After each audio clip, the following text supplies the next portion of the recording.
Hey there, I'm Janet. I know a lot of you may have picked up at a store or maybe even borrowed from Retro recently, kettlebells. So I'm here to give you a full body kettlebell workout. But before I do, I wanted to do this short tutorial on a few skills that are really important to learn and master before you start whipping a kettlebell around. A kettlebell is specific to a type of training, powerful training that engages your whole body.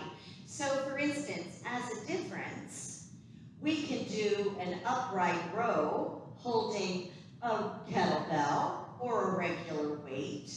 But a kettlebell is configured in this way to make us move or enable us to move and even motivate us to move in a different way with more power. So instead of just muscling up an upright row with my shoulder muscle, I'm going to bend my knees a little bit and power this up. As I do, it's a sharp exhale, a sharp drawing in of the abdominals, and you'll notice very quickly, when you do that, instead of, which I can barely do any reps of, you can do more. You most likely can use a heavier weight than you might not be able to when you're doing more of an isolated muscle exercise. So let me show you what I mean. Let's look at the kettlebell swing. So for instance, when I'm holding my kettlebell, and this is a light one, this is 6 kilograms, I'm not real super strong. I cannot do a full frontal raise, muscling this bell up. That's about it for me. You can even see I'm starting to do some compensation to try to not look like a wimp, right? However, when I engage my hamstrings, glutes, core, powerful movement, getting triple extension through the ankle, a little bit of the knee and hip, working that hip hinge, using my exhale, using my core, and can lift this like it's as light as a feather. Watch. So here again is me trying to do a frontal raise. This is what I see people doing in the gym a lot when they see an exercise like a swing in a magazine or on a YouTube channel by itself, and they're trying to be that in the gym, trying to do that. Or they even might squat too much. The kettlebell swing is meant to be coming from a hip hinge. I like to start with the bell out here, and I hike it back like a football, and then start from there. Now I'm going to hold it into one hand just so you can see. Look where I can take that bell. I'm above shoulder height. And I always finish a power move down, by the way.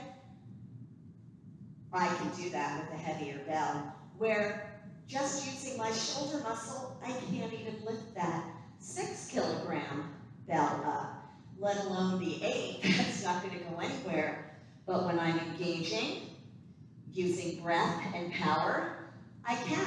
Watch.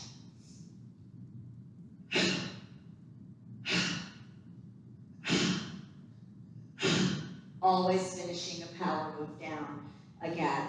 So I often see members, class participants, whatever, going to use a kettlebell and they're like, oh my God, I want to find the lightest one. I always only want to use the lightest one. But if you learn to use the power of your body, you will be able to go heavier like I just demonstrated there. And then just another thing about that kettlebell swing, a great way to ensure that you're not dropping the hips and squatting into your kettlebell, that you're keeping it where it belongs. Get an item. I picked a med ball because it's pretty much the perfect height for me, but something that's a little bit lower than your knees. Because if you use that to test your kettlebell swing, you'll definitely need to hip hinge and not squat because you would hit it. So here are some good kettlebell swings. Not getting that med ball. But as I get tired or lose form, and I start to drop my hips, I get that immediate feedback. All right, so that's just a tip for you on the kettlebell swing. Two more that are a little quicker to review. We hear of the rack position. Notice my rack position is not out here. This bell isn't hanging off of my arm.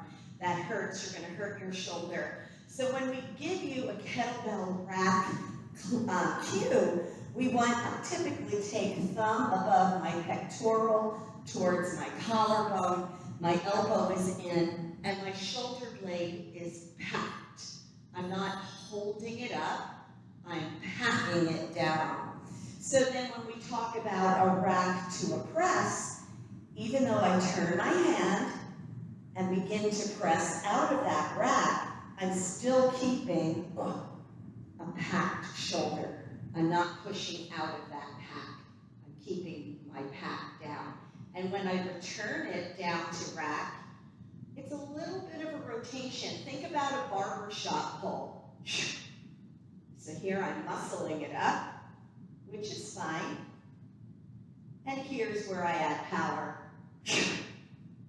One more, look up at it. You're going to get an oblique type of feel, and you'll be sore through here tomorrow if you slow, fast, slow, fast, slow. Always finish a power move down. So don't forget about packing down the shoulder in all exercise, even that kettlebell swing. Think about checking your form in a kettlebell swing by putting an object. You can see about where it is, a little below my knee, because if you go too low, if you squat and lose form, you'll hit it, right? And keeping the rack position tight like a tiger.